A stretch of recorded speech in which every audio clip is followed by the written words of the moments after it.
Hey guys, I'm here with Karl Rove, and just took a couple of minutes out of his busy schedule. We're very thankful to have the opportunity to ask him a couple of questions. And Mr. Rove, you obviously started out in politics in college Republicans, much like everybody that's going to be at our convention this weekend. Yeah, absolutely. What got you motivated and kept you motivated to stay involved in politics? Well, I got involved in college Republicans at the height of the Vietnam War, so it's not exactly the best time to be a Republican on campus, but you know, the friendships that I made there, I've kept in touch with for years and years afterwards. And remarkable group of people who were active in college Republicans when I was, including 2 United States senators, a couple of congressmen, a couple of Supreme Court justices, including Ohio's Bob Cupp. Bob Cupp and I were friends when we were in college Republicans. In fact, Bob was coming to vote for me at the Lake of the Ozarks National College Republican Convention, and we had an Indiana vote that we needed to have picked up and brought to the convention, and so we sent Bob and a couple of Ohio CRs to pick up the girl at Ball State University who had the Indiana vote, a girl named Libby, and Bob not only picked her up and brought her to the convention, but ended up marrying her. That's Bob Cupp's wife, Libby. So, no, college Republicans is a great way to stay. You know, it's a great way to get involved in politics. It's a great way to learn about politics, and the friendships you make there can last forever.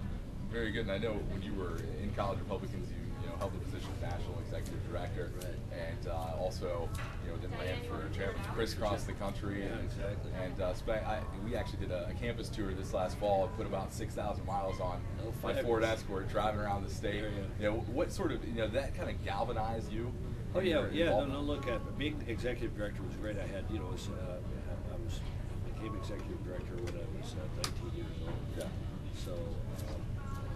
20. I was 20. And I ran for chairman when I was 22. And the national chairman got reelected and served 2 terms. And it was lots of fun. I mean, I saw the country. I learned about politics. I met a lot of friends around the country that came in useful. I started up George H.W. Bush when he ran for president. And then, ironically enough, when George W. Bush ran for president. Because a lot of those friends had risen and were state chairman or county chairman or activists in state parties or elected officials. So being active in CRs was rewarding in a lot of ways, professionally and personally. Yeah. And you were talking again how you got involved during the Vietnam War. A lot of our current college Republicans got involved in the midst of tough election cycles with Barack Obama in 2008.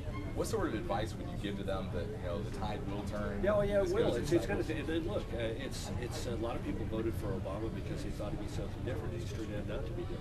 Yeah. So we can make the case. Look, this is a guy. President Obama has laid a tax on every student who has a student loan. Yeah. In order to pay for health care. I mean, think about that. They nationalized the student loan program as part of health care, and they say the government's going to borrow money from itself at 2.8% and loan it to students at 6.8%, and the 4 points of interest in between are going to go to pay for Obamacare. I mean, there are a lot of kids struggling to go to school.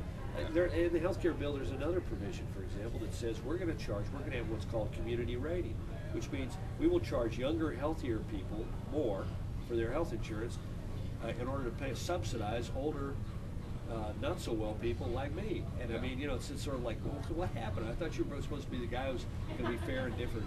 And instead, what they're doing is they're looking on young workers and young students and young people in general as a way to sort of line them for revenue and benefits to take care of their favorite constituencies.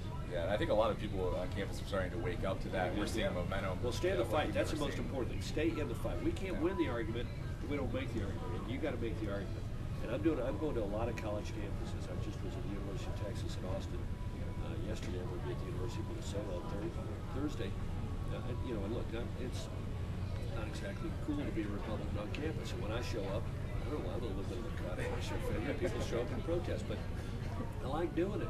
And I like debating Howard Dean, for example. I debate him on a lot of campuses because I want, we can win the argument. But we got to make the argument in order to do it. So thanks for all the CRs in Ohio being active. This is an important year in the state. Yeah. The state this year is going to be vital. What do you think of our chances this year? I love them. I think Kasich is terrific. I love Rob Corbin. I think he got a great chance to pick up some congressional seats. Yeah. And also, it's really important, and this is where the CRs can be really vital, is we've got some key state legislative races, particularly from the State House of the Bible here. And some of these are places where, a campus Republican club with 30 or 40 or 50 regular volunteers can make a huge difference. And so I hope the CRs not only are involved in the senatorial and gubernatorial congressional contests, but I hope some of these campuses that are in the area where there's a target race say we're going to adopt this race, and we're going to have our people end up being the scheduler and the driver and the political director and the phone bank director and volunteers out the yin-yang in order to win these races. Absolutely, yeah. Some of those races, even the ones right here in Columbus, were less than less than 400 or 500 votes. Absolutely. So. And every chapter ought to say what campaigns are we going to adopt. Because look, one of the things you'll find is that particularly in a campaign, you can invite people who might not be CRs to go with you to go make the phone calls or go to the headquarters and work, and people will find out they have fun at it. They'll enjoy it, and you'll expand your numbers. Absolutely. Well, thanks a lot, Mr. Rove. We appreciate it. Let's go sell some. Enjoy the rest of your day in Ohio. Thank you, buddy. Thank you. Appreciate it. Best to all the Ohio CRs. Let's stay in the fight.